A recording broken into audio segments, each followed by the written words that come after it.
this language, 3D language, it was only way to tell the story. From the beginning, from the moment when we read this book, we understood that it will be 3D movie because it's a unique journey, experience to be there, really to be there with Lincoln, stay next to him and see how he's chopping empire stats. Also, remember we looked at, Timur showed me some pictures from the Civil War that were in 3D. There were actually pictures of Lincoln, so it actually really made sense. It was like almost like the first use of 3D photography. 3 years after photography was invented, they created this second eye, and they produced 3D photos, and all the famous photos from Gettysburg Battle, they're in 3D. Sure.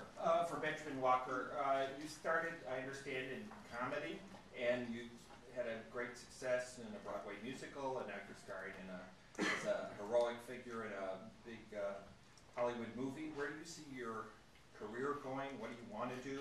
And will you ever work again with your fabulous wife? My goals are to just work with people like this that I learn from and make me better, and to keep health insurance. And in terms of working with Mamie, she's pretty good, so anytime I work with her, I'd be happy to. This question's for the cast, particularly Benjamin. Can you talk about research being done for the film, especially around Lincoln and that era in particular? Sure. Well, Seth did so much on the book, he really raised the bar, and there's a lot that you can do on Abraham Lincoln, but some of it isn't necessarily very helpful. For example, you can read Doris Kearns Goodwin's book, which is a great book, but it's largely about Lincoln's politics in the White House, so that doesn't really help the story we're trying to tell. So you have to find literature like Lincoln's Melancholy was a very helpful book, because it's about how he dealt with death and misery in his life, and his poetry and his childhood. And the more research you do, the easier it is to do your job. I think if you don't do that amount of research, you really have no business speaking his words. Hi, I'm Avi, the New York City movie guru. This is a question for the director and anyone else would like to chip in. What is it about vampires that makes them so intriguing, and what do you think are the basic elements that turn a horror film into a classic? Oh my God. Go for it. Enlighten us, Timur.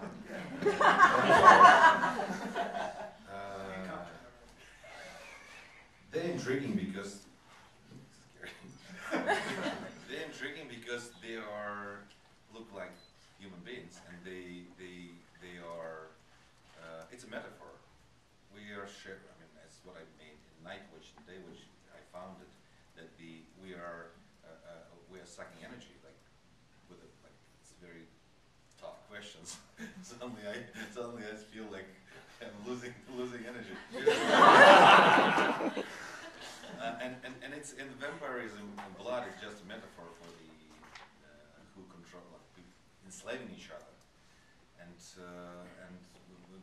metaphor works. That's why this genre exists. And in order to make a horror movie classic, you have Timur directed and Tim Burton produced it.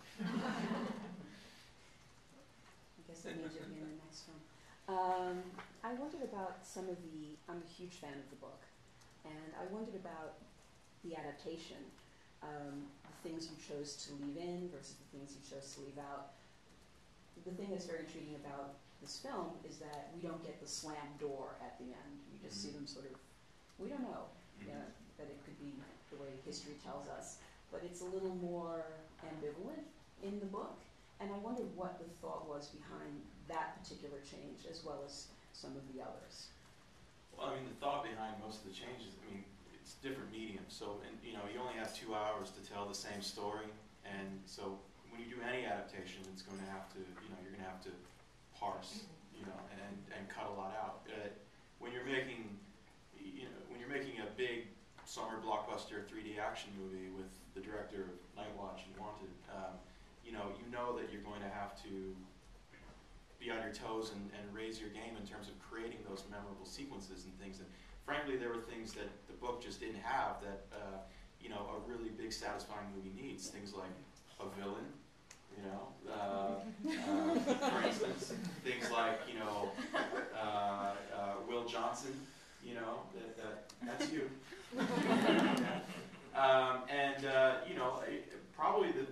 the sequences that you're thinking of in the film, you know, whether they be the horse sequence, training sequence, whether they be the silver, whether they be Gettysburg, whether they be the train sequence, those things are not in the book. And so I tend to think of it as, you know, okay, the book is what it is, and I'm proud of the book, but instead of trying to, you know, just adapt the book word for word, you know. Excuse me, there was no art, yeah?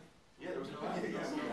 He's only just Wait a minute. You never read the book. You never read the book, yeah. He doesn't want to spoil it for Craig. That's right. No, so, you know, it's more of like a reinterpretation. It's taking that idea and going, okay, there's the book. What now is the kick-ass action movie version of that idea? And that's what we endeavor to do. Question for Mr. Burton. You've done a number of 3D movies now, and I'm wondering, will you do all your future films in 3D, or is there some sort of criteria that you apply when you decide to make a film in 3D or not?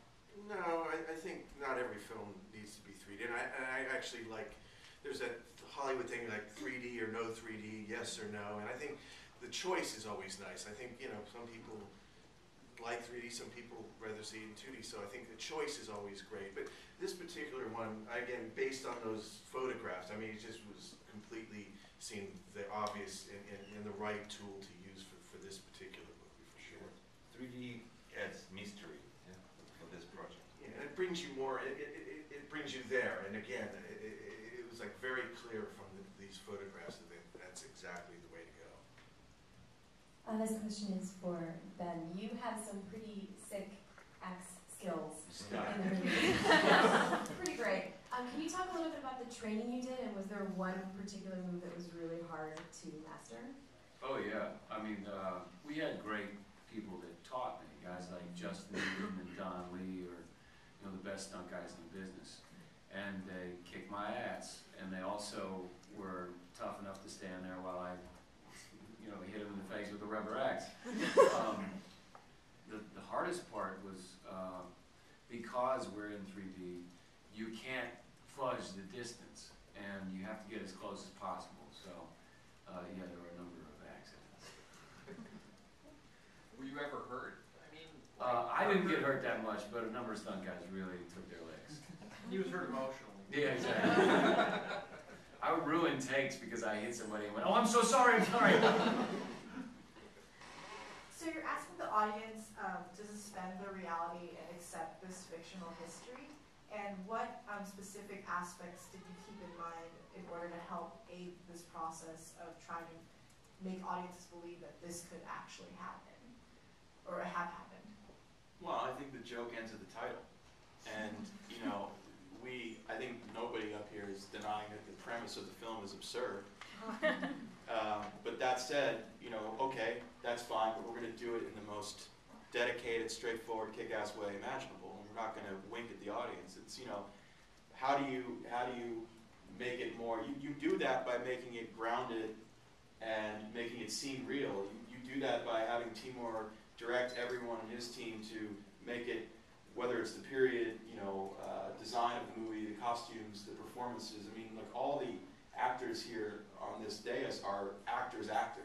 You know, they are trained, serious, you know, actors, and they're bringing a deeper, more grounded performance than you would expect from a movie with a crazy premise. So, you know, I don't know. I mean, if you agree, Timur, with that. I agree. Okay, great. My question is for Seth and Tim. I understand that you two are both in development on a number of different projects, and it's clearly more than... We've just gotten married. Yeah. We're just announcing that today. Yeah. Without It's suggesting... now legal. Yeah.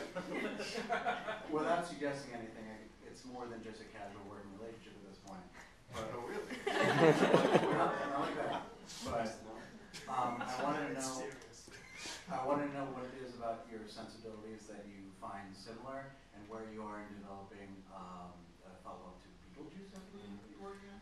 Well, I don't know. I just like, again, when I heard about Seth's thing, the title said, I just want to see this movie. And because it reminded me of movies like, I used to go see like triple features like, you know, Scream, Blackula, Scream, and Dr. Jekyll and Sister Hyde, and, you know, like all these weird kind of, so this seemed like it could fit right into like a movie you'd see in Times Square with a weird double beat picture. So, and I love the fact that it was, you know, it was was like the real story. It felt like the real story of Lincoln. So taking an absurd idea, grounding it, and you know, and that's again what was so amazing about Timur and the cast, taking this premise and just giving it a fun reality that you know, because it starts with the idea, but then it's the cast and the director, and so taking this kind of weird thing and making it believable, you know.